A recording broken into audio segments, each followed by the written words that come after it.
राधे राधे दोस्तों, कैसे हैं आप सब। दोस्तों, हमारे YouTube चैनल पर आपका स्वागत है। हमारे इस चैनल को सब्सक्राइब कीजिएगा और हमारे वीडियो को लाइक, शेयर और कमेंट जरूर कीजिएगा। दोस्तों, जैसा कि आप सभी लोग जानते होंगे कि अभी जो है गुप्त नवरात्रि चल रहे हैं। जी हाँ दोस्तों, गुप्त नवरात्रि जो है साधनाओं के लिए सबसे अति उत्तम माने जाते हैं। शास्त्रों के आधार पर हमारे 4 नवरात्र बताए गए हैं। 2 नवरात्र बड़े स्तर पर मनाए जाते हैं और 2 जो है गुप्त रूप से साधु संतों के लिए मनाए जाते हैं। गुप्त नवरात्रि में माँ दुर्गा की 10 महाविद्याओं की साधना की जाती है। मान्यताओं के अनुसार गुप्त नवरात्र में की जाने वाली पूजा से सभी कष्टों से भक्तों को मुक्ति मिलती है। और इस बार जो है दोस्तों, कुंभ संक्रांति के साथ ही जो है गुप्त नवरात्रि की शुरू हो चुकी है। यानी दोस्तों, माघ महीने के शुक्ल पक्ष की प्रतिपदा तिथि से ही गुप्त नवरात्रि की शुरुआत हो चुकी है। इस बार जो ये शुभ तिथि थी, जो दोस्तों 12 फरवरी को जो है गुप्त नवरात्रि शुरू हो चुकी थी। जी हाँ दोस्तों, जैसा कि आपको बताया कि गुप्त नवरात्रि 12 फरवरी दिन शुक्रवार से शुरू होकर गुप्त नवरात्रि समाप्त जो होगी 21 फरवरी रविवार के दिन को ख़त्म हो जाएगी। दोस्तों, गुप्त नवरात्रि हमारे जो भी परेशानियों से घिरे हुए हैं या फिर जिस व्यक्ति की भी मनोवांछित इच्छा है, जो कि जो है उस बहुत दिनों के बाद लाख मेहनत करने के बाद भी जो है आपको अपनी इच्छा का फल नहीं मिल नहीं पा रहा, या फिर मेहनत तो बहुत करते हैं लेकिन आपको जो है अपनी मेहनत का फल आपको भी प्राप्त नहीं हो पा रहा है। तो दोस्तों, आपको इन दिनों में जो है आपको ज़रूर कुछ उपाय कर सकते हैं। दोस्तों,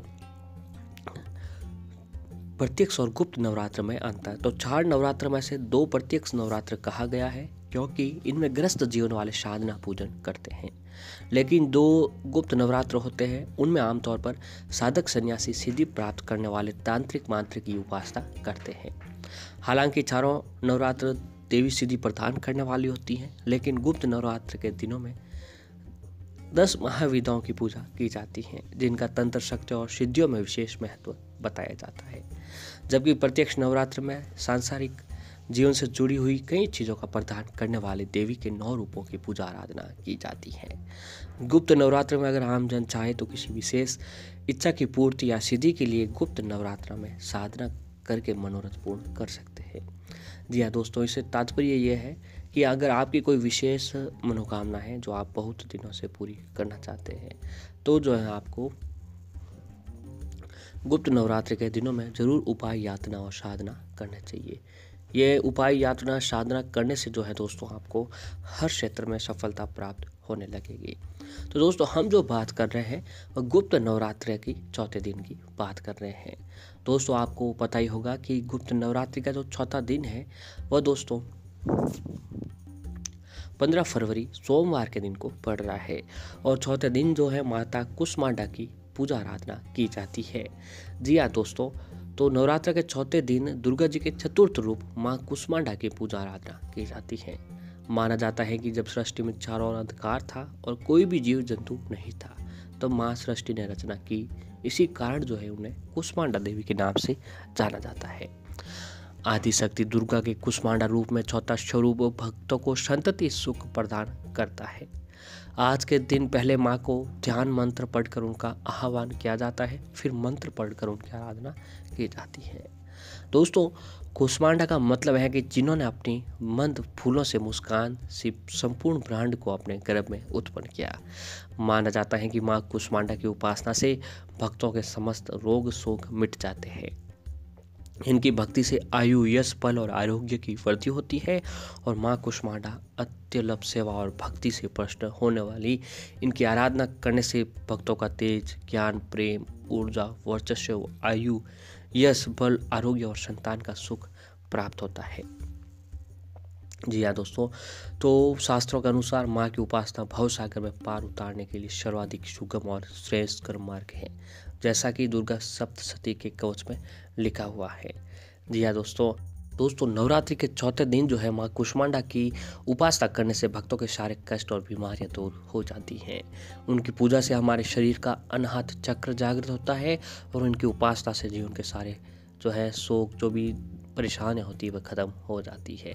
इससे भक्तों को आयु, यश, बल और आरोग्य की प्राप्ति होती है। देवी माँ के आशीर्वाद से सभी भौतिक और आध्यात्मिक सुखों की भी हासिल होती है। जी दोस्तों, मान्यता के अनुसार ही सृष्टि के आदि स्वरूप आदि शक्ति है। इनका निवास सूर्य मंडल के भीतर के लोक में है। वहाँ निवास कर सकने की क्षमता और शक्ति केवल इन्हीं में ही बताई गई है। इनके शरीर की कांति और प्रभा भी सूर्य के समान देदीप्यमान है। इनके तेज और प्रकाश से 10 दिशाओं प्रकाशित हो रही है। ब्रह्मांड की सभी वस्तुओं और प्राणियों में अवस्थित तेज इन्हीं की छाया है। माँ की 8 भुजाएं हैं, अतः ये अष्टभुजा देवी के नाम से भी विख्यात है। इनके सातों हाथों में कर्मस, कमंडल, धनुष, बाण, कमल पुष्प, अमृत पूर्ण कलश, चक्र तथा गदा है। 8वें हाथ में सभी सिद्धियों और निधियों को देने वाली जपमाला है और इनका वाहन जो है सिंह है। तो दोस्तों, तो ये तो हो गया माता रानी कुष्मांडा की जो है पूजा आराधना का समय, पूजा आराधना कैसे करनी है। अब दोस्तों आपको बताते हैं कि सोमवार का दिन जो है भगवान शिव को समर्पित है। तो इस दिन जो है अगर आप भगवान माँ कुष्मांडा के साथ साथ भगवान शिव जी की भी पूजा आराधना करते हैं तो आपके जीवन की सारी परेशानियां पल भर में खत्म होने लगती हैं। दोस्तों वैसे तो भगवान शिव जो है बहुत ही भोले होते हैं, क्योंकि वो भक्तों के द्वारा नाम लेने मात्र से ही अपने भक्तों पर प्रसन्न हो जाते हैं। तो इसलिए दोस्तों भगवान भोलेनाथ के समक्ष जो है आपको शिवलिंग पर इन विशेष चीज़ों को सोमवार के दिन अवश्य ही चढ़ाना चाहिए। इससे आपकी सारी परेशानियां पल भर में खत्म हो जाती हैं।